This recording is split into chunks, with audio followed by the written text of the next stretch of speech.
आदर साहब, सबसे पहले आपकी तरफ आऊंगा। ये फरमाइएगा सर, ये अफगानिस्तान के अंदर या काबुल के अंदर सूरत हाल क्या है, और दूसरा 31 अगस्त तक वाकई वहां से तमाम फोर्सेस निकल जाएंगे काबुल से? देखिए, ये तो चौधरी साहब आपको अमेरिका ही बता सकता है कि वो वाकई इवैक्यूएशन 31 तक कर लेंगे या नहीं कर लेंगे, लेकिन इस पर रिजेंटमेंट काफी मौजूद है। वैसे G7 ने ऐलान कर दिया है, एलामिया आ गया उनका। जी, जो बाइडन ने तो कहा है कि 31 अगस्त तक हम निकल जाएंगे वहां से। बरतानिया की तरफ से बहुत रेजिस्टेंस आई कि हम नहीं निकल सकेंगे। ठीक है। लेकिन ये इतना बड़ा इशू नहीं है मेरे ख्याल में कि वो निकल जाएंगे। उसकी वजह ये है कि एक तो रिजेंटमेंट जो है वो सिर्फ तालिबान में नहीं है, बल्कि जो यहाँ की पॉलिटिकल लीडरशिप है वो लीडरशिप है जो कि अपने मुल्क को छोड़कर नहीं गए बाहर। चाहे वो तालिबान का खौफ हो या जो भी उसको कह दें, कि तालिबान के टेक ओवर के बाद वो यहाँ काबुल में हैं, जलालाबाद में हैं। जो पॉलिटिकल लीडरशिप थी वो भी उनकी भी रिजर्वमेंट है। वो भी ये कहते हैं कि इवैक्यूएशन जितनी जल्दी खत्म हो वो बेहतर है। आज उमर जखेलवाल जो कि एम्बेसडर भी रह चुके हैं और फाइनेंस मिनिस्टर भी रह चुके हैं, वो उन लोगों में से हैं कि जो बाहर से वापस आए। तालिबान का कंट्रोल, वो निजी दौरे पर बाहर थे, जब इन्होंने कंट्रोल कर लिया वो वापस आए। तो वो कह रहे हैं कि जी हमारा मैसेज अफगान अवाम के लिए ये है कि आप क्यों खौफ के मारे भाग रहे हैं, हम तालिबान से डरने वाले नहीं हैं।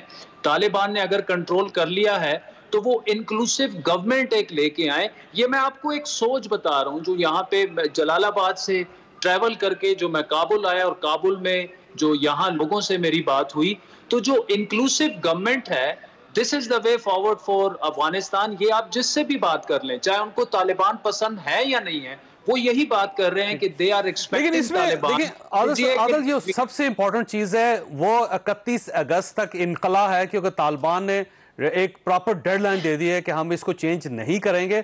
और अगर नेटो फोर्सेस ने या अमेरिका ने इसको चेंज करने की कोशिश की तो फिर हमारा एक नया लाए अमल सामने आएगा। तो इसका मतलब ये हुआ कि सीधी धमकी दी है तालिबान ने इंटरनेशनल फोर्सेस को। तो क्या वाकई 31 अगस्त तक ये सारी फोर्सेस वहां से निकल जाएंगी, और अगर नहीं निकलती तो तालिबान ऐलान जंग करेंगे, क्या करेंगे?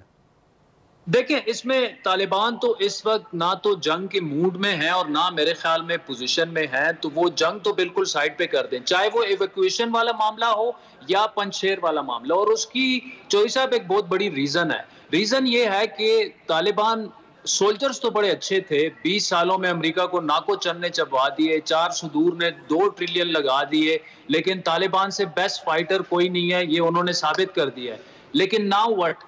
अभी गवर्न करना है उनको, अभी अफगानिस्तान को आगे लेके जाना है, लोगों को खाना खिलाना है। यहाँ पे इन्फ्लेशन रेट 10-12 दिनों में जितनी तेजी से ऊपर जा रहा है, सेंट्रल बैंक में गवर्नर नहीं बैठा हुआ, बैंक सारे बंद है।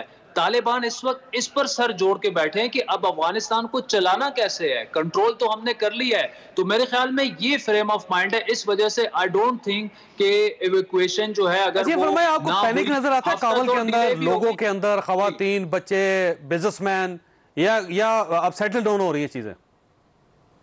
सेटल डाउन हो रही हैं, लेकिन देखिए इंक्लूसिव गवर्नमेंट जब तक नहीं आएगी तो देखिए बगैर हेड ऑफ स्टेट के, बगैर गवर्नमेंट के कैसे एक स्टेट चल सकता है? जब आपके एटीएम खाली हों, जब कोई मतलब कोई चीज फंक्शन ही नहीं कर रही, कैश फ्लो बिल्कुल बंद हो चुकी है, 1600 की आटे की बोरी 2200 पे बिक रही है। और ये इस वक्त ऐसी सिचुएशन है जैसे अफगानिस्तान में कोई रूल ही नहीं कर रहा। और मैं देखिए कंट्रोल की बात नहीं कर रहा जावेद चौधरी साहब, कंट्रोल एक चीज होती है, गवर्न करना दूसरी चीज होती है। सरकारी दफ्तर आपके सारे बंद है, निजी इदारे आपके, बैंक आपके सारे बंद है। और देखिए इसमें अहम चीज क्या है? अहम चीज ये है कि अफगानिस्तान की गवर्नमेंट जैसे भी थी, करप्ट थी, जो भी थी, वो कम से कम एक निजाम यहाँ पे मौजूद था। इस वक्त सबसे बड़ा चैलेंज तालिबान के लिए ये है कि लॉ एंड ऑर्डर तो उन्होंने मेंटेन कर दिया है।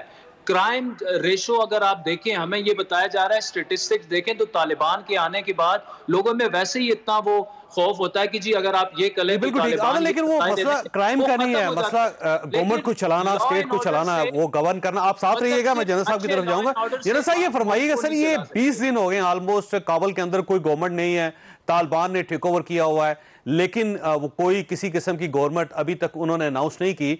और अगर वो 31 अगस्त तक रुकते हैं और 31 अगस्त के बाद को मखलूत हुकूमत की तरफ या तालिबान की अपनी गवर्नमेंट की तरफ जाते हैं, तो क्या ये मुल्क इतना सस्टेन कर सकेगा, इतना अरसे तक बगैर किसी गवर्नमेंट के?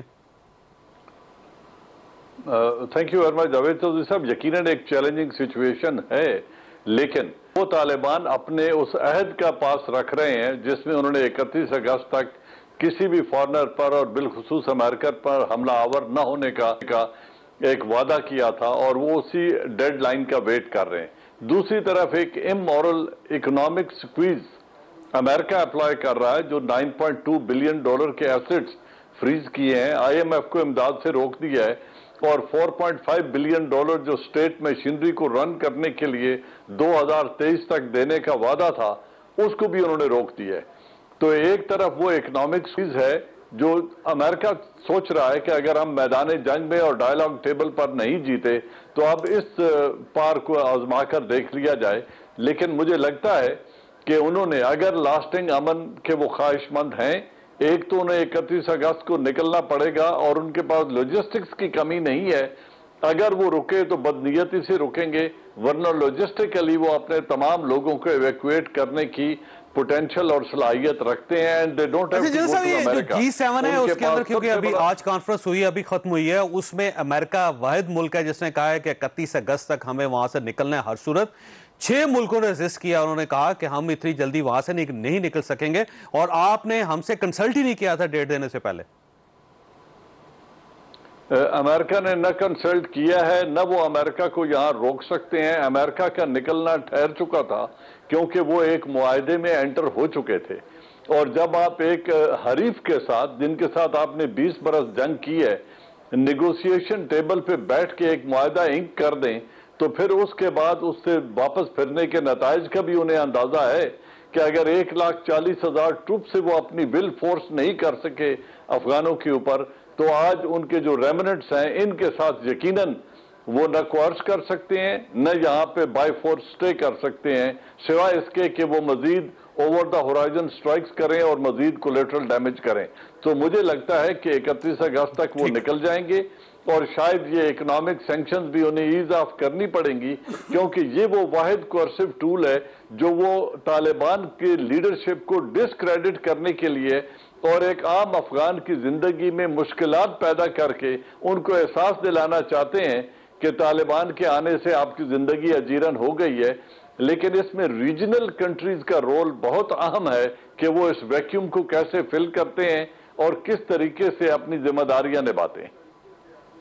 ठीक, ये सब आप साथ ही रहेगा। मुशर्रफ अली साहब, ये फरमाई कि इकोनॉमिक सैंक्शन जो इस वक्त लगी हुई हैं, क्या अमेरिका 31 अगस्त के बाद इसको प्रोलॉन्ग कर सकेगा, और अगर ये सैंक्शंस इसी तरह रहते तो क्या तालिबान गवर्नमेंट चला सकेंगे? देखिए, मेरा तो नहीं ख्याल कि अमेरिका ये सैंक्शंस हटाएगा, क्योंकि जिस तरह हमारे यहाँ भी सियासी निज़ाम में भी इस पे बहुत सारी राय जो है लोगों की है, और बहुत सारे पाकिस्तानी जो है कुछ अच्छी वजूहात की बिना पे, कुछ जो है कम अच्छी वजूहात की बिना पे बड़े खुश हैं कि ये जो है अमेरिका यहाँ से चला गया है। ये शायद एक बड़ा लेजिटिमेट वजह है खुशी की, लेकिन इसके बाद क्या होगा उसके बारे में शायद हमने ज़्यादा गहराई से शायद नहीं सोचा। अमेरिका तालिबान के पैसे जब उसने रोके तो एक वो फैसला तालिबान अफगानिस्तान के रोके, सॉरी, अमेरिका ने जब अफगानिस्तान के पैसे रोके, असासे रोके, तो एक फैसला अमेरिकी निजाम ने किया।